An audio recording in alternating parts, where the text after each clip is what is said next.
ito naman ay kay Sir Ron Manson. Try na tayo mag zero wing.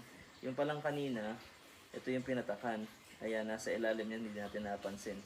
Kasi dito tayo nakatutok. So, dito pala siya tumama. Ngayon, nung iputok natin sa port na to, ayan yung pinatakan ng bala. So, at least kita natin kung saan pumapatak yung bala. Pareho pala sa open, hindi lang natin napansin. Kung interested po kayong umorder ng ganito, PM lang po kayo. So, itong unit natin, nakaset sa 896 to 898 ang kanyang FPS. Ang balang gamit natin, GSP 18 grains. Tapos, ang distance natin ay 53 yards something. Kasi lang pa siya ng 50 something ng 50 meters. No? So, condition, mahangin. Pero katulad kanina, yung isa, yung 600mm, maganda ang tama. So, itinas din natin yung FPS nito para sana, ganun din yung maging resulta. So, testing tayo. Ang gawin nating target ay itong sa taas kasi dito na malapit yung ating zero kanina. Okay? So, start tayo. Biglang lumakas ang hangin. Okay. Check muna natin yung ating zero kung tama.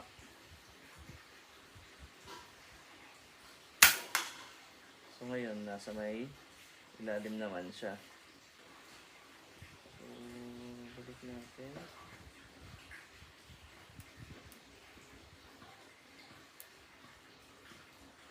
Isa lang muna. 2 to the right. 1 down.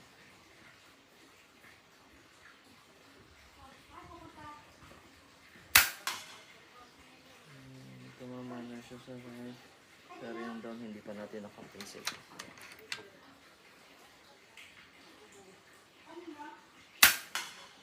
Ayan. Ganda.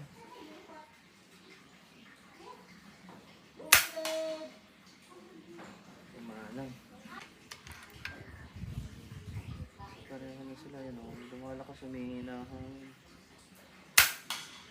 Hangin. Pasensya na po. Hangin po yun. Kala ko masama ang tama eh. Ayan o. Goods. Support. So, testing tayo sa bakal. Kaso yung ating bakal doon ay tatatlo. Ay, panama lang sa bala. So, check. Anong bakal?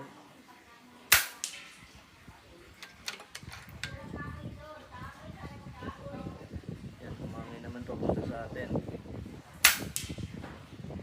Ang lugar natin, yung hangin niya, paiba-iba ng direksyon. Ngayon, papunta na dito. Kanina, paparon. So, ito kasi lugar na to, medyo mababa. Ano, iba rin yung hangin doon. May isa pang bala. Wala naman target.